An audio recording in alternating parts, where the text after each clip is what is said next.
Zany ianareo mandravaka azy amin'ny gitara zany no ranontoniana aminy a. Manana ny mozika hoentiny izy fa atao mitarika misy esaida ihany koa izy rehefa toy izao.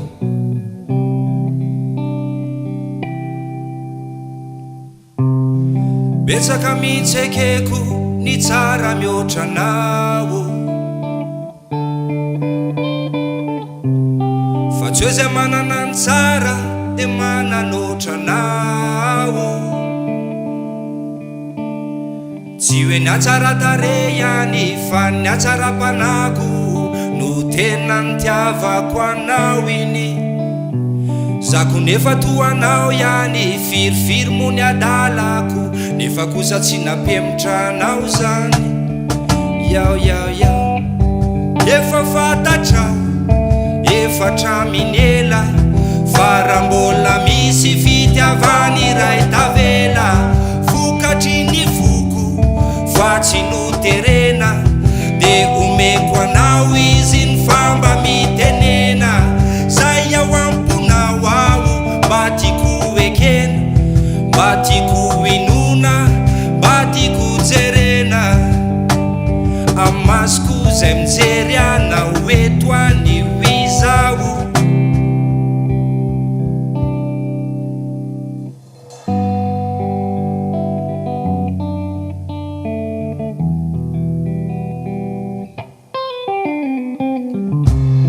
De matsiaro atsika roa kely vo niaraka ray nadika. Lay boky ny tantaratsika mo impirina vadibadika. Itetiany Madagasikara, itetian'izao tontolo izao. Beo ndimy de ndaory malalo, de iaraka noratra tantara hoarahany dimy sy ny fara. Mandrapika ton'lay bokytsika ô. Efa fantatrao, efa traminela, fa raha mbola misy fitiavany iray tavela. Vokatry ny voko fa tsy noterena, de omeko anao izy ny famba mitenena. Zay ao amponao ao mba tiako ekena, mba tiako inona, mba tiako jerena. Amasoko zay mijery anao eto anio izao. Yamana.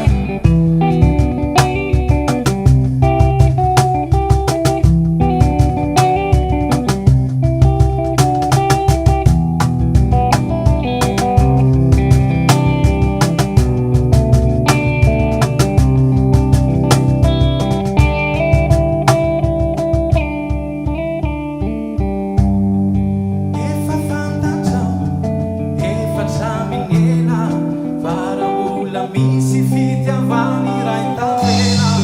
Vokatry ny voko fa tsy noterena, ka omeko anao izy famba mitenena. Zay mba ato aboko, mba tiako jerena, mba tiako inona, mba tiako jerena. Amasoko zay mijery anao eto anio izao. Vokatry ny fo daholo zany e, yo!